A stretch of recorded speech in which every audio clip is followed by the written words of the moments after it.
Is it safe to say government cover-up, or am I going too far with that conclusion of conspiracies and things like that? I think a government cover-up, and they label it in the interest of national security.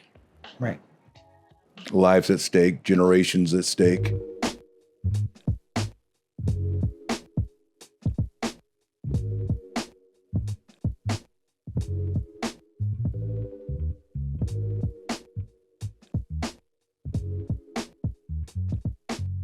Thank you for joining us for our latest episode of The Rundown with Rene Knott. This may be the most important and the most emotional episode we've ever done to this point, because today we're joined by two women who are still feeling the effects of what took place in our area back during World War II, the Manhattan Project, that has left people in the North County area sick for generations, others losing their home and their way of life. But today we're going to talk about RECA and how RECA is helping to make it a better situation. But is it going to be enough? Let's do this. Joining us for the podcast, I have Dawn from Just Moms STL. Make sure I get the name right. And Danielle from the St. Louis County Executive's Office. Thank you so much for being here. Thank you. I want to start first with this one. How emotional of a time is this right now?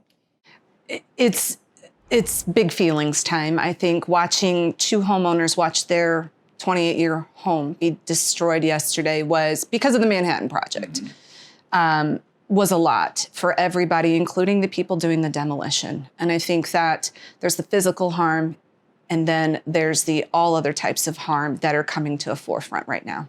So just a quick update on what the Manhattan Project is. This goes all the way back to the building of the atomic bomb. And then those waste products, those nuclear products, were dumped here in the St. Louis area. And how long did it take before people realized that that was the root of a lot of problems in the area? So we've seen that off and on. There's been attention brought to it, but then it would kind of go away, and then more attention, then it would go away. But I think for the past 13 years, attention has been steady.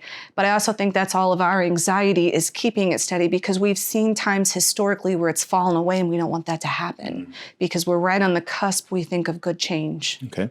Danielle, just how huge is the scope of this area that we're talking about that you're concerned with people in the county?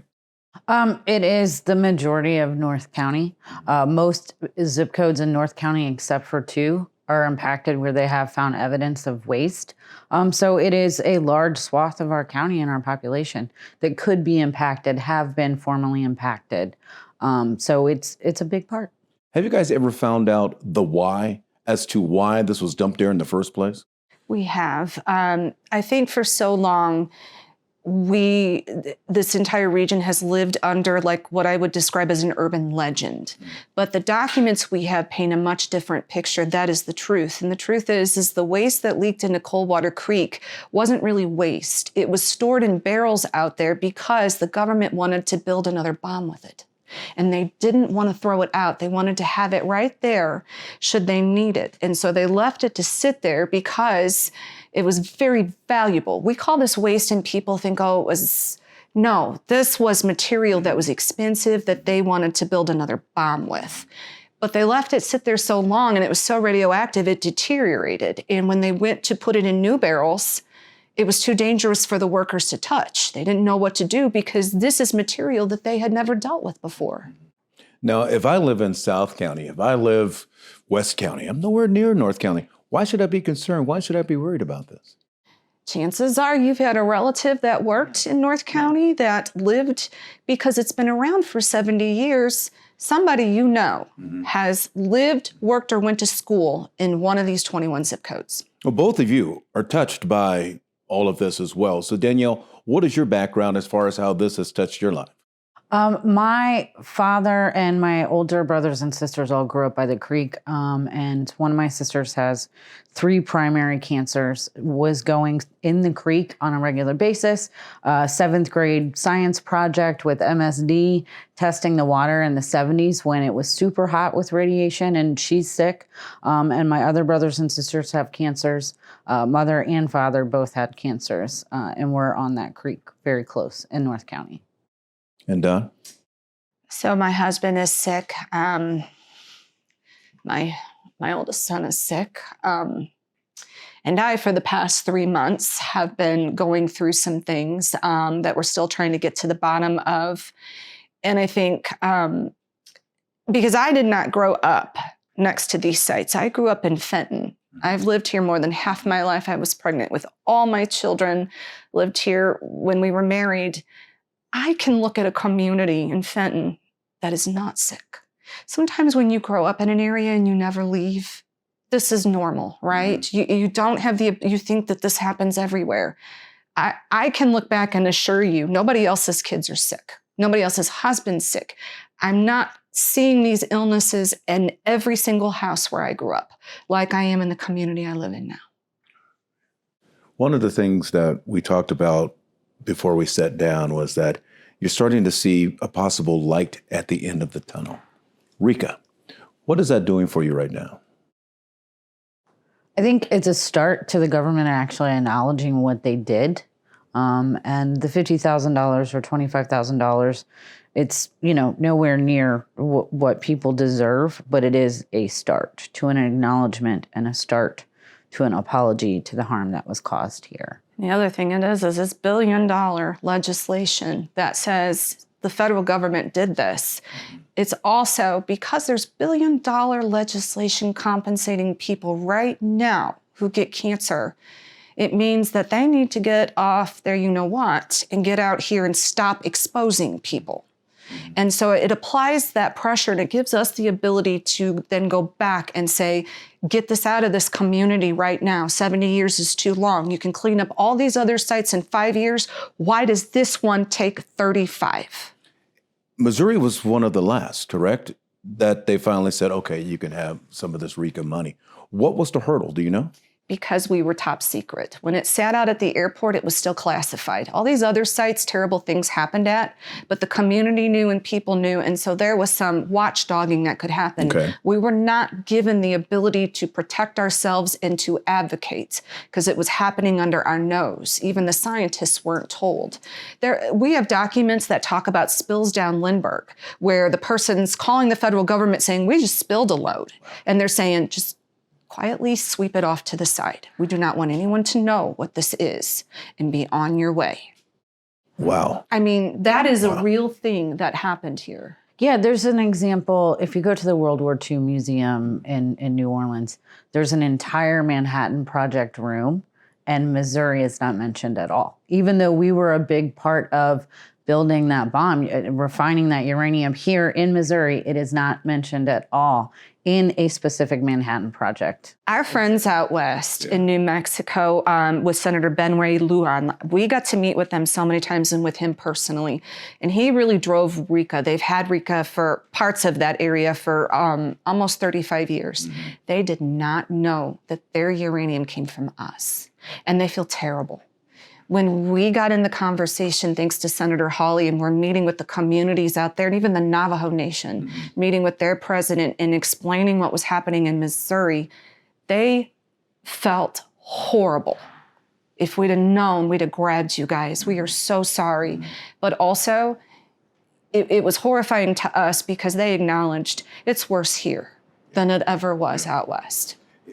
Is it safe to say government cover-up, or am I going too far with that conclusion of conspiracies and things like that? I think a government cover-up, and they label it in the interest of national security. Right. Lives at stake, generations at stake. I'll give you an example. Neighborhoods. There was a high school out in parts of St. Charles are covered. There's 4 zip codes because there was a uranium processing plant out there at Weldon Spring. Mm-hmm. That plant was built 1,000 feet from an already existing high school. The documents we have say the reason they did that is so that if a spy plane flew overhead, nobody from any other country would ever believe a government would build a uranium processing plant that close to the high school. So it would disguise it. Is money going to be enough in all of this? Is it something where you want acknowledgement from the government, an actual apology from the government, some endowment from the government? Where do we go from here that will make you feel like, okay, they have rectified the situation? Or can they ever truly rectify the situation? I don't think it can ever be truly rectified. The trauma doesn't go away to how this community's been hurt. But I think one, this is a start, but no, it's not enough.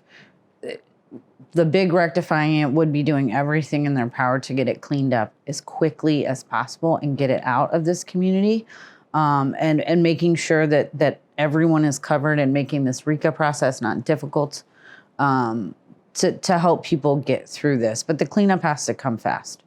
You know, I was having a conversation with a few people from North County and Coldwater Creek yesterday that came out to support the homeowners. And everybody's been impacted, and a couple came from different sites. And the one guy said, he was very honest. He's like, this is really challenging my worldview of what the word justice means. And because he did receive his compensation, he received his $50,000 for his cancer. And he said, it hurts. It's seeing that money, knowing, and I said, do you feel like it gave you justice? And he said, I don't know what justice is anymore. Yeah. It's hard to even think that here we are, 2026, discussing something that happened decades and decades and decades ago, that is just now truly coming to light.